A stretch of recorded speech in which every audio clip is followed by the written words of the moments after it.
At over 4,000 meters altitude, the Hindu Kush imposes clear rules. Here, cities, herds, and predators share the same territory shaped by cold and scarcity. With winter approaching, every decision, human or animal, requires precise calculation. In the coming weeks, this mountain range will reveal how different life forms adjust to the same environmental pressure. And before we head into the mountains, if this type of documentary interests you, subscribe to the channel and tell us in the comments where in the world you're watching from.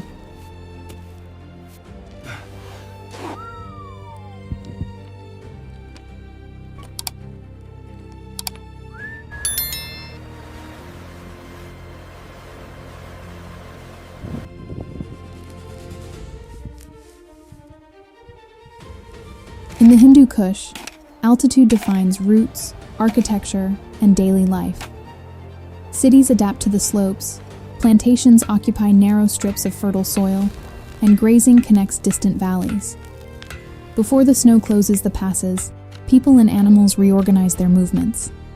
The territory is not just scenery, it is the structure that determines every daily activity. If you appreciate observational documentaries like this one, follow the series to explore other extreme territories.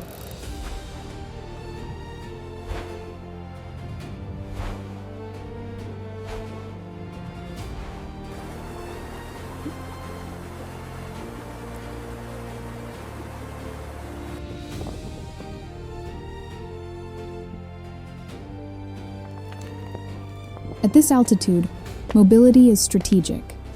Roads follow the terrain, herds cross natural bottlenecks, and trade depends on short weather windows. The same geography that isolates also connects.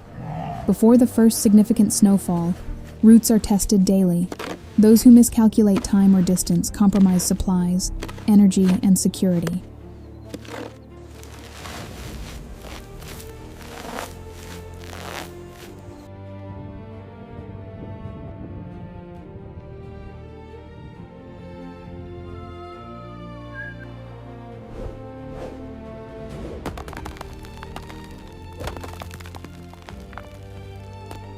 As temperatures fluctuate, subtle adjustments begin to appear. Secondary routes become busier, firewood is stored more frequently, and herds avoid wind-exposed slopes. Small changes indicate a larger transition. Winter hasn't officially arrived yet, but it's already influencing decisions at different altitudes.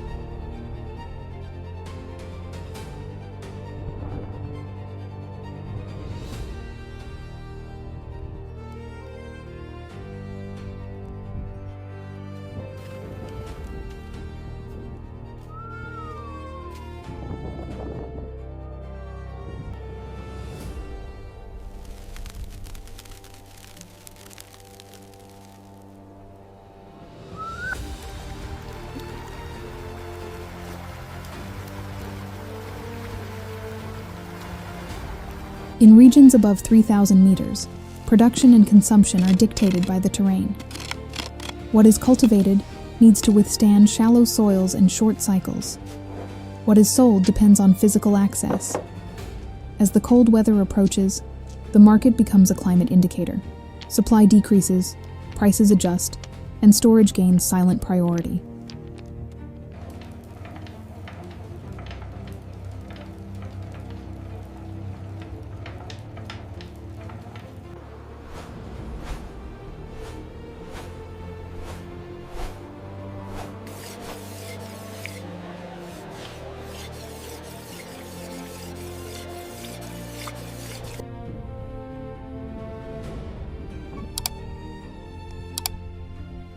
With reduced daylight hours and a gradual drop in temperature, the central issue shifts from production to conservation.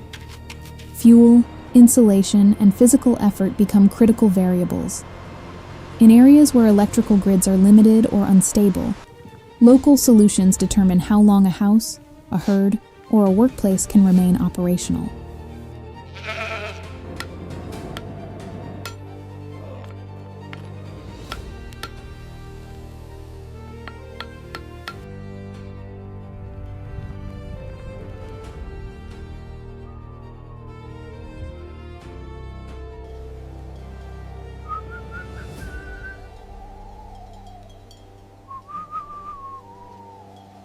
When the ground begins to alternate between nighttime freezing and daytime thawing, the stability of the terrain changes. Roads give way, slopes become more fragile, and traditional routes require constant review. Movement is then calculated not only by distance, but also by the condition of the ground. For humans and animals, going off course can mean irreversible energy loss. If you watch documentaries about extreme territories, consider subscribing to continue exploring these regions.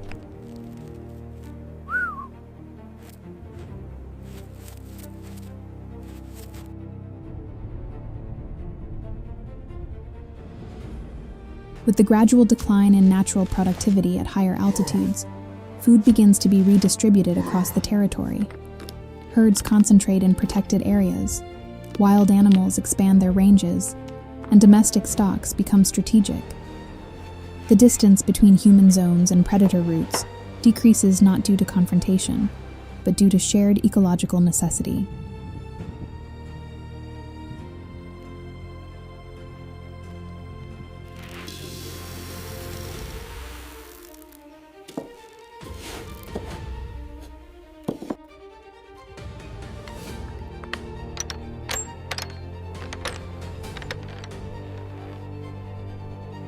The first solid rainfall of the cycle not only transforms the landscape, it redefines circulation, thermal insulation, and access to resources. Even an initial layer alters friction, visibility, and animal movement. The impact is immediate and widespread. Within a few hours, trails, rooftops, and slopes begin to operate under a new physical condition.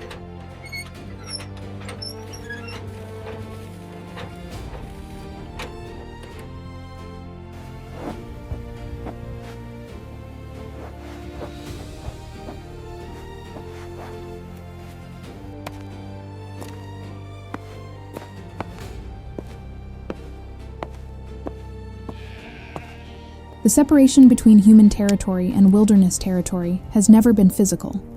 It is functional. When food is scarce on the upper slopes, this division becomes less clear. Grazing trails become hunting routes. Discarding areas attract unseen observers. It is not a matter of invasion, but of overlap.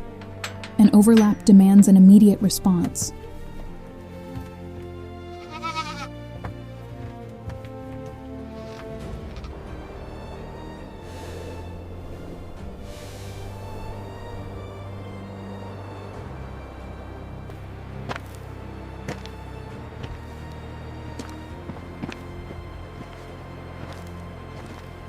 In mountainous regions, decisions are rarely made individually. The closure of a route alters supplies, school transportation, and trade between valleys. The response is not improvised. It is accumulated through experience. As the snow advances, small communities begin to operate as a network. Local adjustments begin to produce effects on a larger scale.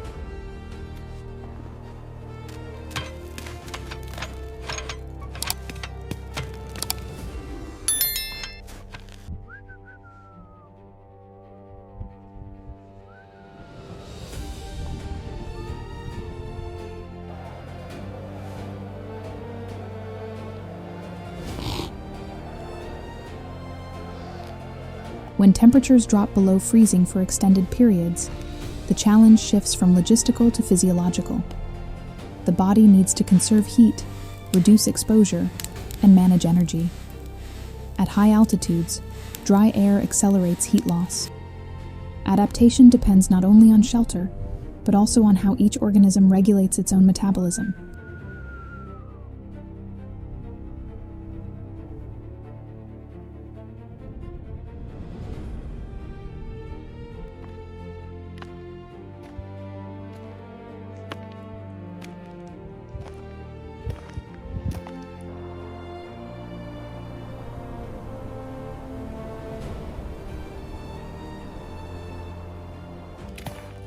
After consecutive days of sub-zero temperatures, the city enters a state of conservation. Outdoor activities are curtailed, surfaces freeze persistently, and simple systems require constant maintenance. The continuous cold doesn't paralyze, it slows things down. Urban functioning now depends on daily inspections and rapid interventions to prevent cumulative failures.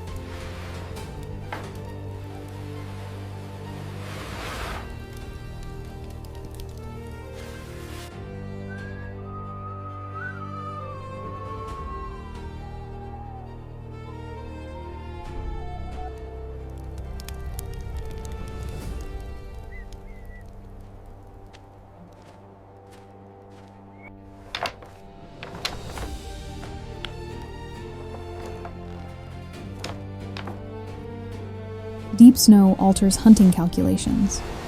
Movement requires more energy, noise increases, and visibility decreases. For the predator, each approach must compensate for the thermal expenditure. For the prey, compacted snow can offer a temporary advantage.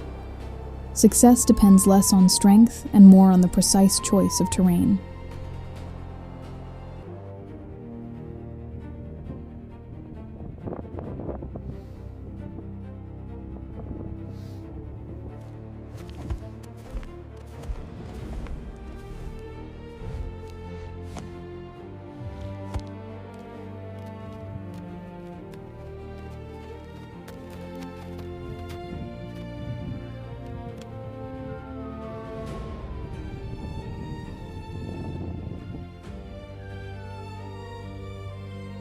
After an unsuccessful hunting attempt, the energy cost needs to be compensated for. Remaining at high altitude becomes less efficient. Gradual displacement to lower elevations is not uncommon during harsh winters. At the same time, communities adjust surveillance patterns.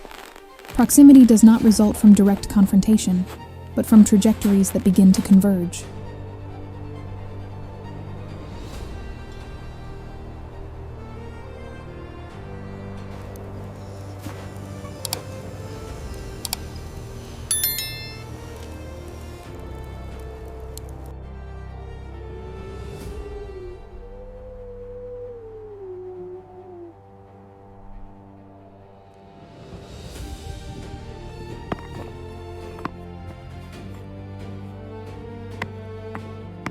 Even with sub-zero temperatures, certain days see a surge in activity.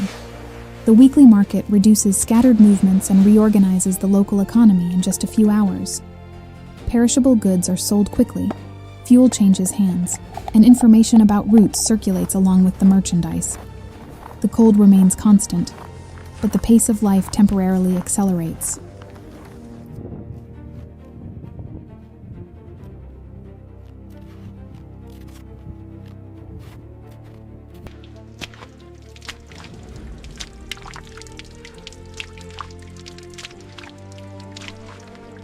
At high altitudes, architecture is not about aesthetics. It's a response to the climate. Thick walls store heat, openings are reduced, and flat roofs facilitate maintenance. Every available material in the surrounding area takes on a structural function. Stone, clay, and wood form a passive thermal system that evolved out of necessity, not formal design.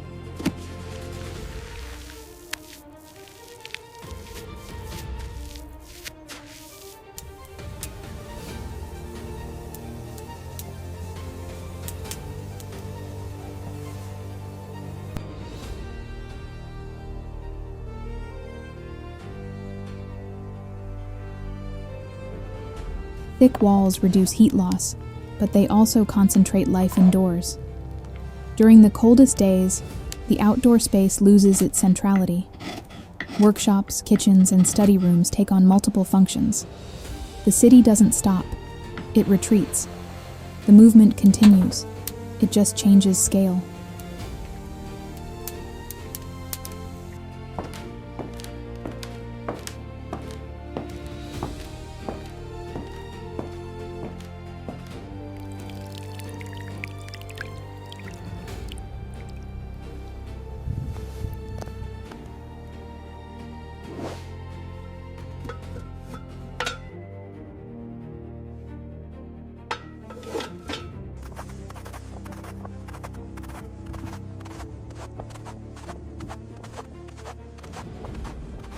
Thermal insulation retains heat, but doesn't prevent weight.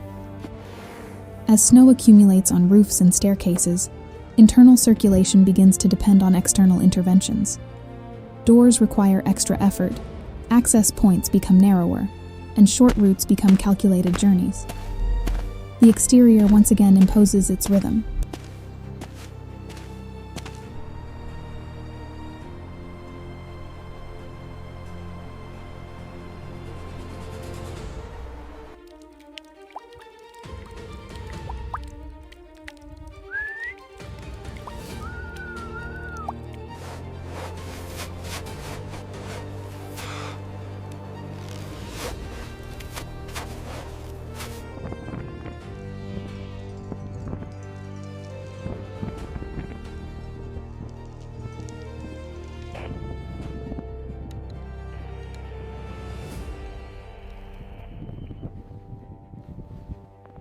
When routes become unstable, information takes the place of travel. Updates on weather, supplies, and health circulate before people do. In mountainous regions, maintaining contact between valleys is not just a matter of convenience, it's preventative coordination.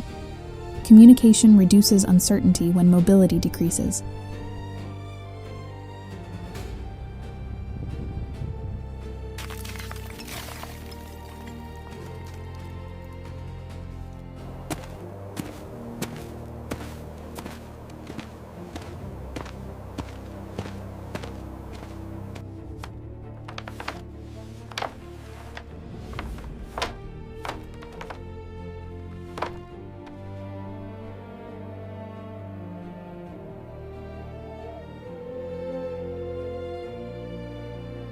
During periods of prolonged isolation, spiritual routine organizes time. Regular gatherings maintain a collective sense of reference when external travel decreases. The religious building also functions as a shared thermal space.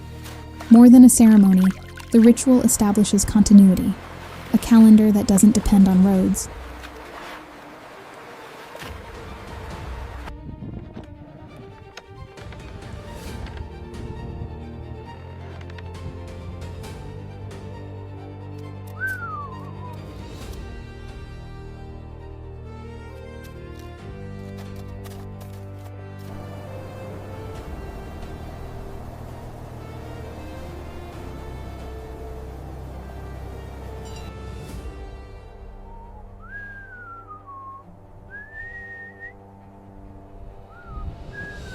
Snow does not halt biological activity. Beneath the compacted layer, a relatively stable microenvironment forms, protected from wind and extreme fluctuations. Small mammals build tunnels, insects remain active at a reduced pace, and roots continue slow processes of chemical exchange. The landscape seems still. The soil, however, does not.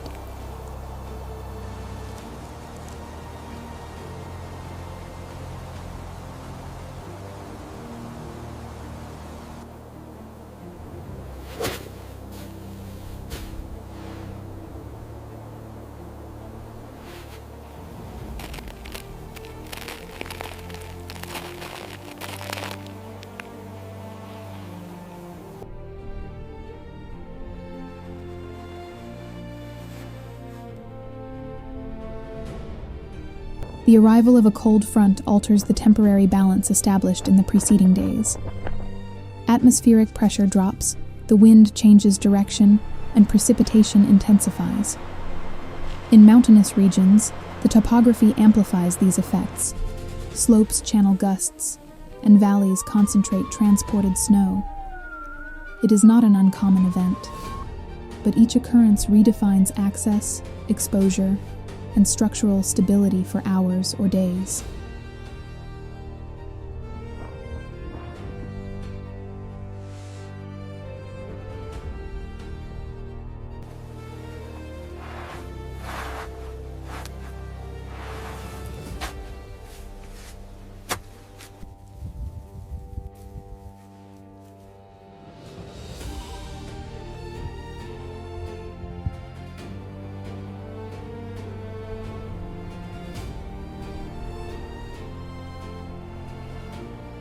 When the wind dies down, the landscape reveals what has been displaced.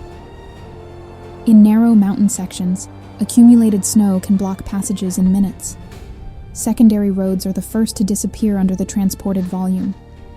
The isolation is not absolute, but selective. Mobility then depends on local assessment and manual intervention.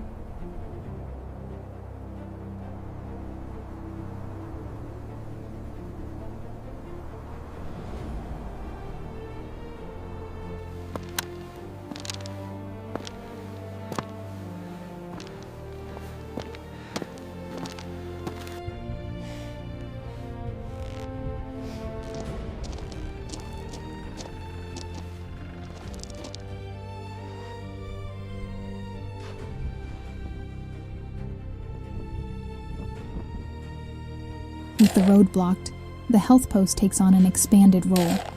Transfers become uncertain, and care depends on available resources and local assessment. In mountainous regions, isolation doesn't stop the demand for medical care. It only reduces options. The priority now is to stabilize, observe, and decide based on what is accessible.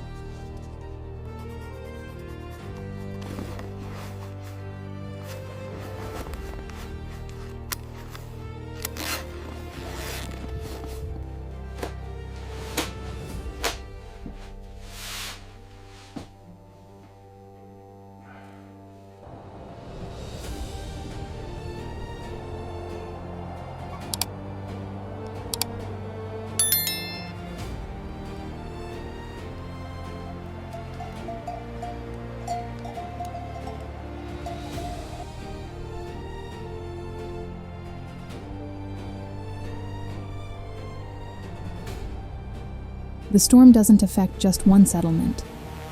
In parallel valleys, separated by steep ridges, the conditions repeat themselves with local variations. The topography alters the intensity, but doesn't eliminate the impact. Each village responds according to its structure, resources, and access. The climate system is the same. The adaptation is not.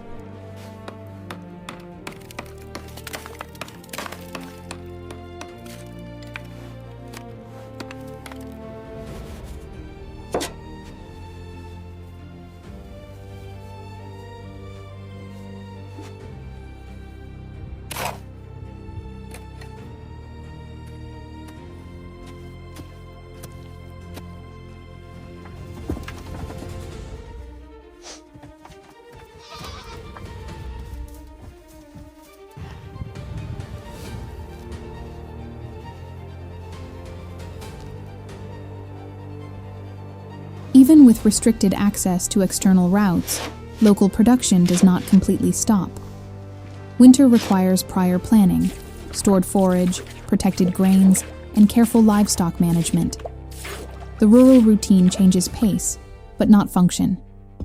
The priority shifts from expansion to maintenance. If you've been following along this far, leave a comment saying which country you watch from. This helps keep this type of production alive.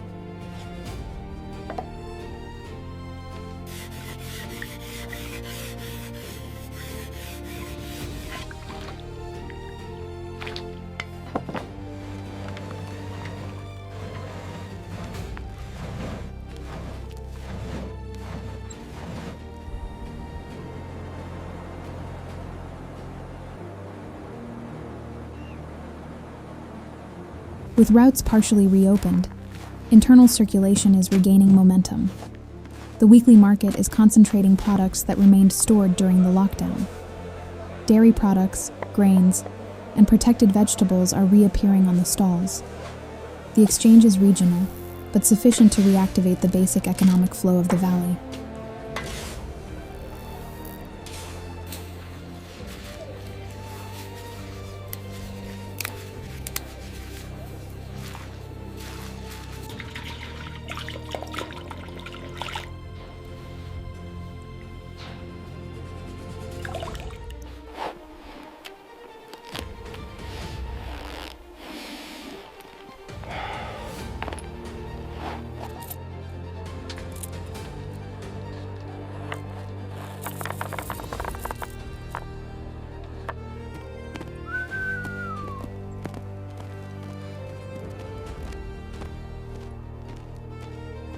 Winter herding isn't about constant movement.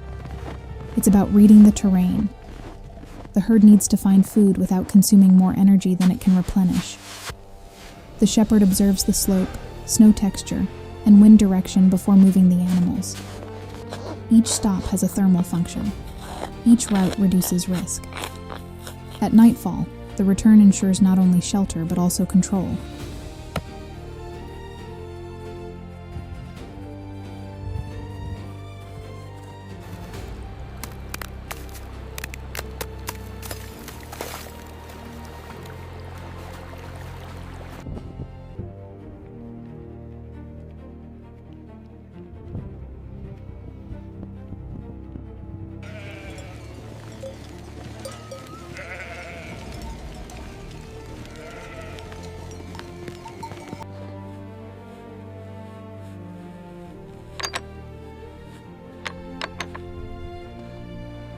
During the winter, some of the rural work shifts indoors to homes and workshops.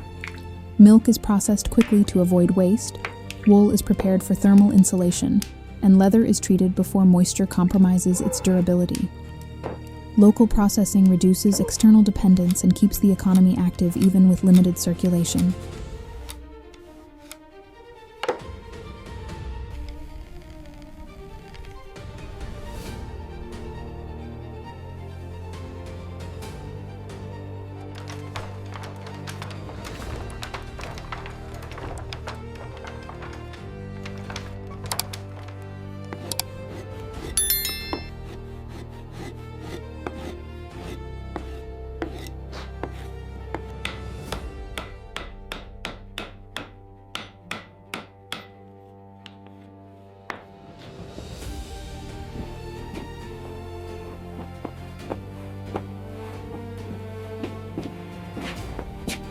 The change doesn't happen abruptly. A slight increase in temperature alters the surface before modifying the accumulated volume. The compacted snow begins to release water during the day and hardens again at night. The risk ceases to be depth and becomes instability.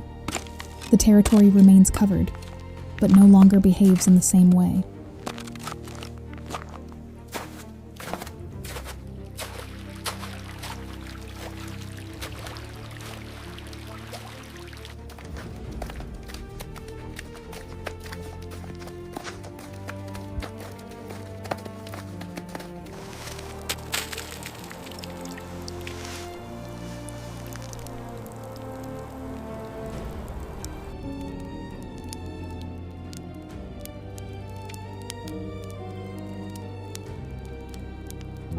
With the partial thaw, some routes are once again considered passable.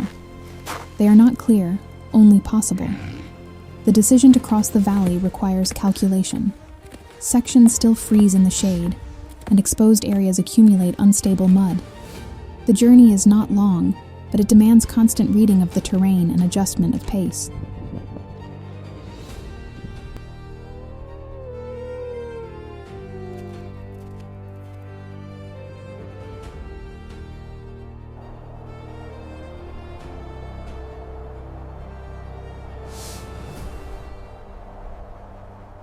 The thaw doesn't just alter human routes. As slopes re-expose vegetation and waterways reappear, wildlife resumes movements interrupted by the deep accumulation of snow. The transition is still unstable. Damp soil, frozen patches, and scattered food. Even so, recent signs indicate territorial reorganization along the valley edges.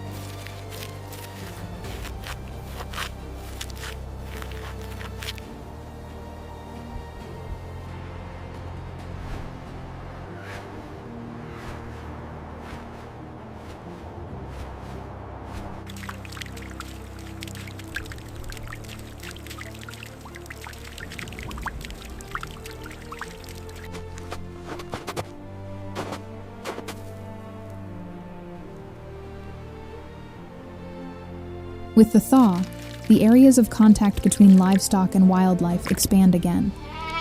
Predators don't approach by chance, but by opportunity. Trails intersect where vegetation reappears, and human vigilance decreases during the seasonal transition.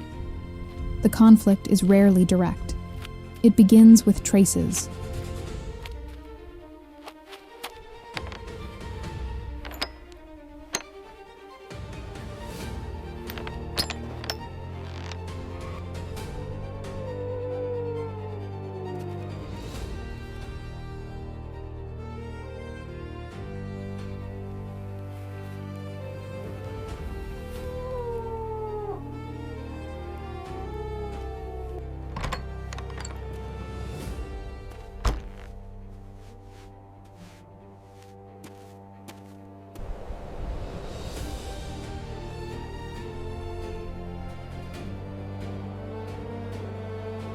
The presence of predators alters not only vigilance, but also the herd's movement patterns. Schedules are adjusted, more exposed areas are avoided, and grazing is concentrated on slopes with greater visibility. The strategy is not confrontation, but predictability. Reducing encounters depends on anticipation and a disciplined routine.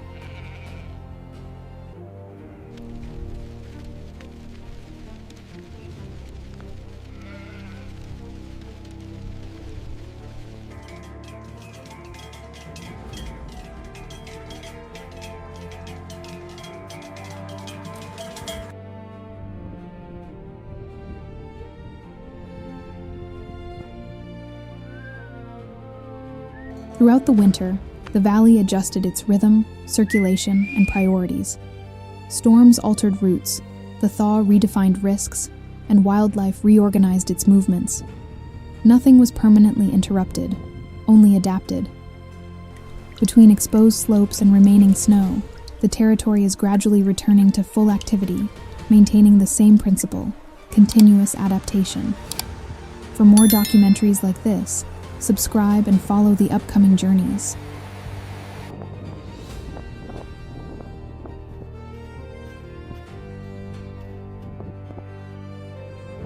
This video is a visual and narrative recreation, made with the support of artificial intelligence, for educational and entertainment purposes. The scenes are illustrative and may not accurately represent real animal behavior or the environments depicted.